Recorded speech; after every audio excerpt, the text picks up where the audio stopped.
నమస్కారం welcome to ruchulu.com ఈ episode లో నేను మీకు తయారు చేసి చూపించబోతున్న వంట బీరకాయ పప్పు పులుసు.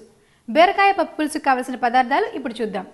బీరకాయ పప్పు పులుసుకు కావాల్సిన పదార్థాలు: బీరకాయ 1/2 కేజీ, కందిపప్పు 100 గ్రాములు, తురిమిన కొబ్బరి 1 కప్పు, చింతపండు పులుసు తగినంత, ఉప్పు తగినంత, ఎండుమిర్చి 4, మిరియాలు 10, శనగపప్పు 1 టీ స్పూన్, మినప్పప్పు 1 టీ స్పూన్, ఆవాలు 1 టీ స్పూన్, కరివేపాకు 2 రెబ్బలు, ఇంగువ కొద్దిగా, నూనె తగినంత. బీరకాయ పప్పు పులుసుకు కావాల్సిన పదార్థాలు చూశారు కదా. ఇప్పుడు బీరకాయ పప్పు పులుసు ఎలా తయారు చేయాలో చూద్దాం. ముందుగా స్టవ్ వెలిగించుకొని దానిపై కుక్కర్ పెట్టుకోవాలి.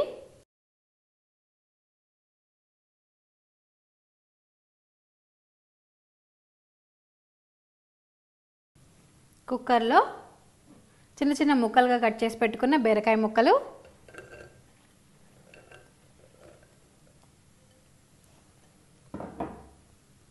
కందిపప్పు 100 గ్రాముల కందిపప్పు వేయాలి. బీరకాయ ముక్కలు కందిపప్పు వేసాం కదా, ఇందులో వీటికి తగినంత నీళ్లు పోయాలి, ఉడకటానికి సరిపడే అంతా. ఓకే, నీళ్ళు పోసాం కదా.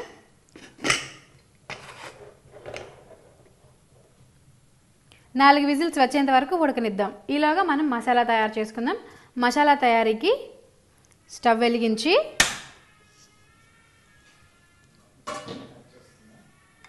బాండీ పెట్టాను. దీంట్లో మసాలాకు తగినంత ఆయిల్ వేయాలి. ఒక 2 టీ స్పూన్స్ ఆయిల్ వేసి, ఆయిల్ వేడొచ్చిన తర్వాత ఇందులో మినప్పప్పు, శనగపప్పు, అలాగే ఎండుమిర్చి, మిరియాలు వేసుకోవాలి. ఓకే, ఆయిల్ వేడొచ్చింది కదా. ఇందులో 1 స్పూన్ మినప్పప్పు, 1 స్పూన్ శనగపప్పు, 4 ఎండుమిర్చి. ఎండుమిర్చిని ముక్కలుగా కట్ చేసుకొని వేసుకుంటే మనం ఈజీగా గ్రైండ్ చేసుకోవచ్చు. అలాగే 10 మిరియాలు వేసి లైట్ బ్రౌన్ కలర్ వచ్చే వరకు దీన్ని వేయించాలి. ఓకేనండి, ఇది లైట్ బ్రౌన్ కలర్ వచ్చేసింది. స్టవ్ ఆపేసి ఈ మిశ్రమాన్ని మిక్సీ జార్లో వేసుకుందాం.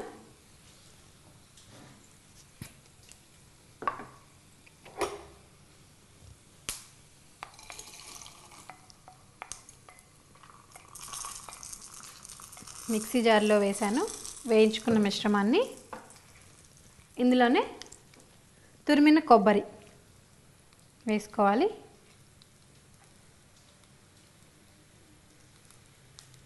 హాఫ్ కప్ తురిమిన కొబ్బరి వేసాం కదా.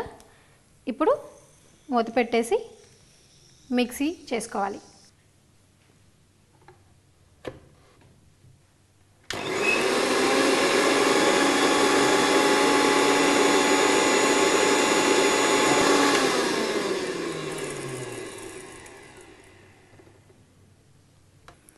మసాలా రెడీ అయిపోయిందండి. అలాగే మనకి విజిల్స్ కూడా వచ్చాయి, అలాగే ప్రెషర్ కూడా పోయింది. ఇప్పుడు ఓపెన్ చేసి చూద్దాం.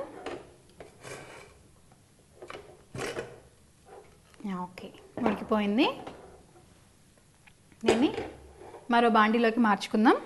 స్టవ్ ఆన్ చేసి ఒక బాండీ పెట్టి బీరకాయ పప్పు మొత్తాన్ని ఈ బాండీలోకి షిఫ్ట్ చేసుకుందాం.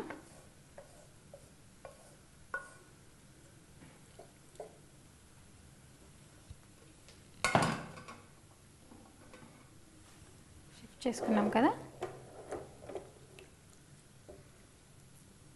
ఇప్పుడు ఇందులో ముందుగా నానబెట్టి ఉంచుకున్న చింతపండును నానబెట్టుకొని రసంలాగా చేసి పెట్టుకోవాలి. ఆ రసాన్ని ఇందులో వేసేయాలి. చింతపండుని బాగా పిసికి ఈ రసాన్ని వేయాలి ఇందులో.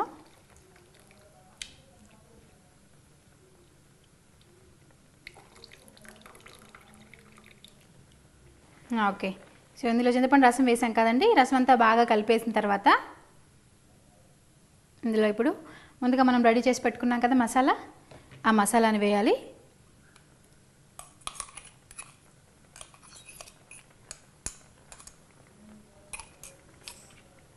ఇందులో తగినంత ఉప్పు వేసుకున్నాం. ఓకే, ఉప్పు వేసేసాను. మసాలా ఉప్పు రెండు బాగా కలిసేలాగా కలుపుకోవాలి.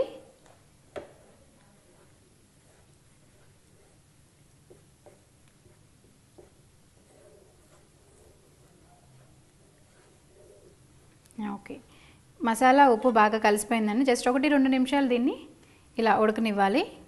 ఈలోగా మనం పోపు వేసుకుందాం. పోపుకు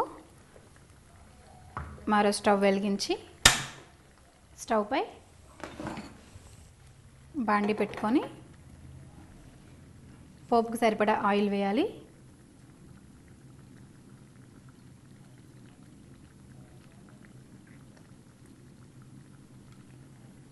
ఆయిల్ వేడొచ్చిన తర్వాత ఇందులో మినపప్పు, ఆవాలు, అలాగే కరివేపాకు, ఇంగు పొడి వేసుకోవాలి. ఆయిల్ వేడొస్తుంది. కొద్దిగా మినపప్పు, కొద్దిగా ఆవాలు, మినపప్పు ఆవాలు వేసాం కదా, చిటపట అంటుంది. ఇప్పుడు ఇందులో కరివేపాకు వేసుకోవాలి. కరివేపాకు వేసి స్టవ్ ఆపే ముందు ఒక చిటికెడు ఇంగువ వేయాలి. ఇందులో ఇంగువ వేసేసి స్టవ్ ఆపేసి ఈ మిశ్రమాన్ని, ఈ పోపుని ఉడుకుతున్న కర్రీలో వేసేసుకోవాలి.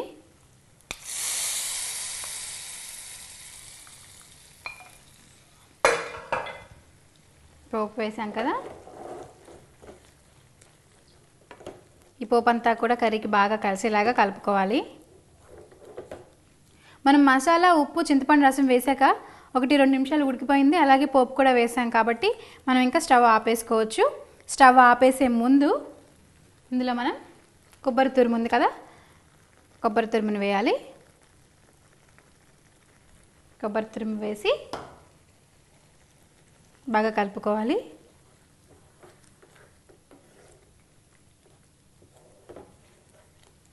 కొబ్బరి తురుము కూడా మొత్తం కర్రీ అంతా కలిసిపోయిందండి. ఇంకా స్టవ్ ఆపేసుకోవచ్చు. ఇంతేనండి, బీరకాయ పప్పు పులుసు రెడీ.